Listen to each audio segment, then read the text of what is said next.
தமிழ்நாடு அரசு ஒவ்வொரு குடும்பத்திடமும் கேட்கிறது, உங்க கனவு சொல்லுங்க. தமிழ்நாடு அரசின் வரலாற்று சிறப்புமிக்க முன்னெடுப்பு.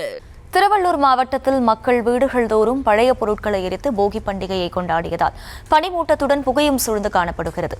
எதிரே வரும் வாகனங்கள் தெரியாத அளவிற்கு புகை மண்டலம் காணப்படுவதால் வாகன ஓட்டிகள் சிரமத்திற்கு ஆளாகினர். விவரங்களை செய்தியாளர் பிரபு வழங்க கேட்கலாம். பிரபு, வணக்கம். கள தகவல்கள். வணக்கம். தமிழர் திருநாளாம் பொங்கல் பண்டிகையை முன்னிட்டு இன்று போகி பண்டிகை தமிழ்நாடு முழுவதும் கொண்டாடப்படுகிறது. கடந்த ஆண்டை காட்டிலும் இந்த பொங்கல் பண்டிகையை முன்னிட்டு இன்று முதல் மாணவர்களுக்கு தொடர்ச்சியாக 5 நாட்கள் பள்ளிகளுக்கு விடுமுறை அளிக்கப்பட்டுள்ளதால் பொங்கல் பண்டிகையை மாணவர்களும் மாணவர்களின் பெற்றோர்களும் பொதுமக்களும் கோலாகலமாக கொண்டாட துவங்கியுள்ளனர். இதனைத் தொடர்ந்து திருவள்ளூர் மாவட்டத்தில் போகி பண்டிகையை முன்னிட்டு வீடுதோறும் பழைய பொருட்களை எரித்ததால் மாவட்டம் முழுவதிலும் புகை மூட்டமாக காணப்படுவது.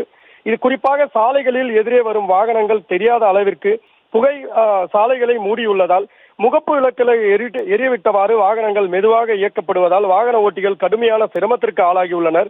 அதுபோல் மாவட்டம் முழுவதும் அதிக புகை மூட்டத்தினால் அதிக அளவில் காற்று மாசு ஏற்பட்டுள்ளதால் சுவாச கோளாறு ஏற்படும் அளவிற்கு அபாயம் ஏற்பட்டுள்ளது. எனவே மாவட்ட நிர்வாகமும் அரசும் பொதுமக்களுக்கு போதிய விழிப்புணர்வு ஏற்படுத்தி இதுபோன்று புகையில்லா போகி பண்டிகை கொண்டாட நடவடிக்கை எடுக்க வேண்டும் என்ற கோரிக்கையும் எழுந்துள்ளது.